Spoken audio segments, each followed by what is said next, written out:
This will show how to import property maintenance tracker data into Property Maintenance Plus. First, launch Property Maintenance Plus. Then from its menu, select the Import PMT data. Read this, make sure you understand it. If you don't want to pursue the import, press this Cancel button. Otherwise, press the Next. What it does here is it looks for and finds, hopefully, the property maintenance tracker data in Brylor software. If that doesn't exist, it's going to come up with another folder in your home folder, and that means you won't have anything to import. The purpose of this drop-down dialog is to give permission to access the data, not just find it. So when you say choose, you're giving Property Maintenance Plus permission to access the data. And it's done the import, and it's telling you that some files were overwritten, 32 were processed. Overwritten files are normal if you've already launched Property Maintenance Plus, because it actually defaults to a file of service task, which it puts in the data files for you.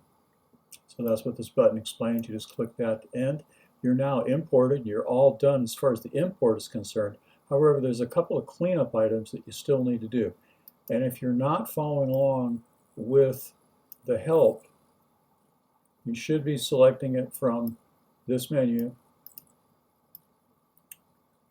and bring it up and following along. In that page, it shows you all the steps, which we've now done all the way down to post-import steps. So I'm going to show you the post-import steps at this point.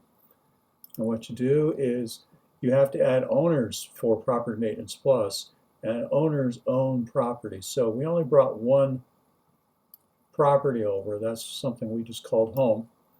But we have to have an owner. You can add as many owners as you need. In my particular case, we only need one.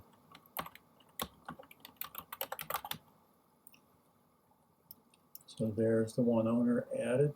We're going to close owners. We're done. Now we're going to go into our property, and we're going to double click it.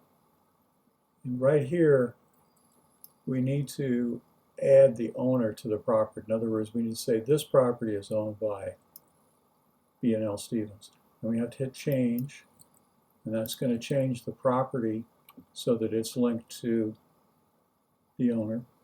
Now the other thing we want to do, if you'll notice, if you look along here, you'll see that all of our history data, meaning all of the tasks that you've completed that were imported, they don't have an owner listed.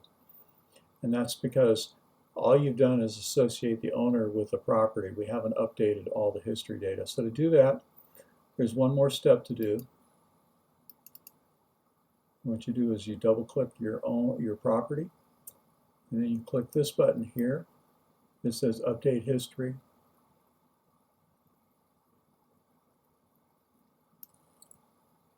And you'll get another warning. It also tells you it can be used when a property's owner changes. So if you manage several properties by several owners, and a property is sold to a different owner and you still manage it, then you can do this to change that as well. So you just want to click Update. It'll tell you that it's done. Click OK. And you'll notice over here we've got all of our owners filled in for all of our properties. In this case, we have one owner, one property, but you'd have to do that for all your owners and all your properties. If you're only starting with one owner and one property, you can certainly start with that one and then fill in the rest later. Hopefully that helps everybody.